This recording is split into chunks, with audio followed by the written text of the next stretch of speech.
വർഗീയതയുമായി ബന്ധപ്പെട്ട് കൃത്യമായ പ്രതികരണങ്ങൾ നടത്തണോ അല്ലെങ്കിൽ നിശബ്ദമായിരിക്കുകയാണ് കുറച്ചുകൂടി നല്ലത് എന്ന ആലോചനയാണ് കോൺഗ്രസ് നടത്തുന്ന ചോദ്യമുണ്ട്.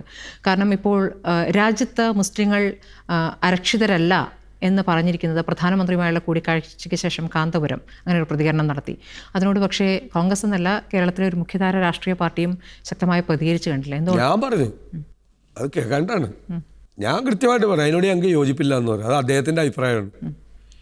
ഞാൻ അപ്പം തന്നെ പിറ്റേ ദിവസം പറഞ്ഞു അത് അദ്ദേഹത്തിൻ്റെ അഭിപ്രായമാണ്, ഞങ്ങളുടെ അഭിപ്രായമല്ല. മൈൽഡായിട്ടുള്ള മറുപടിയാണ്. നോ അദ്ദേഹത്തിൻ്റെ അഭിപ്രായമാണ്, ഞങ്ങളുടെ അഭിപ്രായമല്ല. ഇന്ത്യയിലെ ക്രിസ്ത്യാനികളും മുസ്ലിങ്ങളും ഉൾപ്പെടെയുള്ള, നേരത്തെ മുസ്ലിംസ് മാത്രം ഉണ്ടായില്ല, ഇപ്പോൾ ക്രൈസ്തവർ കൂടി അരക്ഷിതബോധത്തിലാണ്. ഇൻസെക്യൂരിറ്റി ഫീലിംഗ് ആണ്, ഭയം. അവരെ ഭരിക്കുന്നത് ഭയമാണ്.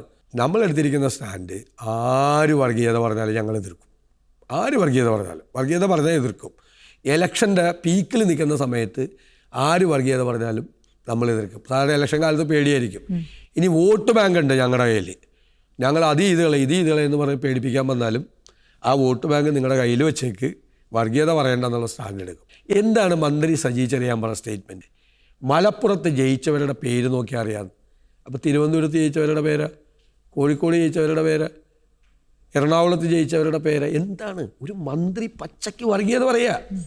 എന്നിട്ട് കമ്മ്യൂണിസ്റ്റ് പാർട്ടിയാണത്രേ ആ മന്ത്രിസഭയിൽ ആളിരിക്കുവാണ് ഇപ്പോഴും. പച്ചയ്ക്ക് വർഗീയത, പേര് നോക്കാൻ എന്തൊരു പച്ചയ്ക്ക് വർഗീയത പറയല്ലേ. ഒരു മന്ത്രി പറയാണ് ജയിച്ചവരുടെ പേര് നോക്കാൻ മലപ്പുറത്ത്.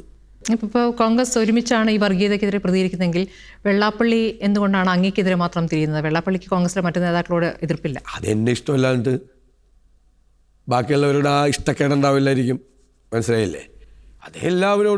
എല്ലാവരെ കുറിച്ചൊക്കെ പറഞ്ഞിട്ടുണ്ട് പല കാലത്ത്.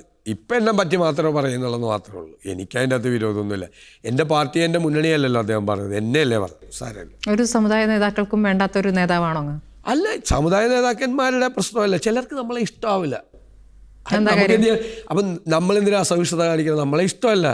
ഇപ്പം നമ്മളെ വിമർശിച്ചെന്ന് ഓർത്ത് നമ്മളെന്തിനാ അസഹിഷ്ണുത കാണിക്കുന്നത്? വിമർശിക്കാനുള്ള സ്വാതന്ത്ര്യം അദ്ദേഹത്തിനുണ്ടല്ലോ. ജനങ്ങളുടെ ഇഷ്ടം ആർക്കൊപ്പമാണെന്നാണ് അങ്ങ് കരുതുന്നത്? കാരണം ആരാണ് മുഖ്യമന്ത്രിയാവുക UDF വരികയാണെങ്കിൽ എന്നൊരു ചോദ്യം അവിടെയുണ്ട്. ജനങ്ങളുടെ ഇഷ്ടം അത് ഞങ്ങൾക്കൊരു സിസ്റ്റമുണ്ട്. പാർട്ടിക്കകത്തൊരു സിസ്റ്റമുണ്ട്. ഞങ്ങൾ മുഖ്യമന്ത്രി സ്ഥാനാർത്ഥിയെ അനൗൺസ് ചെയ്യാറില്ല നേരത്തെ. അതിനുശേഷം പാർട്ടി ഹൈക്കമാൻഡ് എല്ലാവരുമായിട്ട് ആലോചിച്ചൊരു തീരുമാനമെടുക്കുക. അത് ഞങ്ങൾക്ക് എല്ലാവർക്കും അറിയാം. ഞങ്ങൾ തമ്മിലത് പരസ്പര ധാരണയുണ്ട്. അതിനൊന്നും വേണ്ടി ഞങ്ങൾ കടിപിടിക്ക് കൂടില്ല. പിന്നെ ഒന്നും പറയാൻ ഞങ്ങളെ ഇല്ലാത്തതുകൊണ്ട് ഞങ്ങളെല്ലാവരും തമ്മിൽ കടിപിടിയാണെന്ന് പറഞ്ഞ് വെറുതെ വാർത്ത കൊടുത്താവോ? ഞങ്ങളെല്ലാ ദിവസവും രാവിലെയും രാത്രിയും എവിടെയാണെങ്കിലും ഒരു ഗൂഗിൾ മീറ്റിങ്ങിലോ കോൺഫറൻസ് കോളിലോ സംസാരിക്കാതെ ഒരു തീരുമാനം എടുക്കുന്ന ആളല്ല. എല്ലാ തീരുമാനവും ഒരുമിച്ച് എടുക്കണം. പറ്റാവുന്ന സ്ഥലത്ത് ഇപ്പം ഞാനും രമേശൻ തലയിട്ട് ഇന്നലെ കൂടിക്കാഴ്ച നടത്തി. ഇന്നും ഞങ്ങൾ തമ്മിൽ സംസാരിക്കും. കാരണം സംസാരിക്കേണ്ട ഒരുപാട് വിഷയങ്ങളുണ്ട്. ഞങ്ങൾ ഡൽഹിയിലുള്ള കേസി വേണുഗോപാലായിട്ട് സംസാരിക്കും.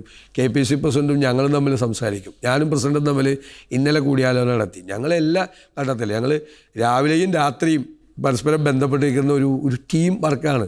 ഒറ്റയ്ക്ക് VD സതീശൻ ഒരു തീരുമാനമൊന്നും എടുത്താൽ അങ്ങനെ നടക്കുന്ന പാർട്ടിയല്ല കോൺഗ്രസ്. അതൊക്കെ അവിടെ CPM-ൽ ഒരാൾ ഒറ്റയ്ക്ക് ഒരു തീരുമാനം എടുത്ത് പോക്കറ്റിൽ നിന്ന് കടലാസ് വെച്ച് ഇതാണ് ഇന്നത്തെ തീരുമാനം എന്ന് പറഞ്ഞാൽ ചോദ്യം ചെയ്യാൻ ആളില്ലാത്ത. ഇത് പുതിയ പിള്ളേർ ചോദ്യം ചെയ്യും. ഞാൻ ഒറ്റയ്ക്ക് തീരുമാനം എടുത്താൽ പുതിയ പിള്ളേരുണ്ടല്ലോ, ഈ വളർന്നു തന്നെ ചെറുപ്പക്കാർ ചോദ്യം ചെയ്യും. അപ്പോൾ അവർ തെറ്റാ പറഞ്ഞെങ്കിൽ അവരെ പറഞ്ഞ് ബോധ്യപ്പെടുത്തും. അല്ലെങ്കിൽ നമ്മൾ കറക്റ്റ് ചെയ്യും. ചിലപ്പോൾ അവർ പറഞ്ഞായിരിക്കും ശരി, നമ്മൾ പറഞ്ഞായിരിക്കില്ല ശരി.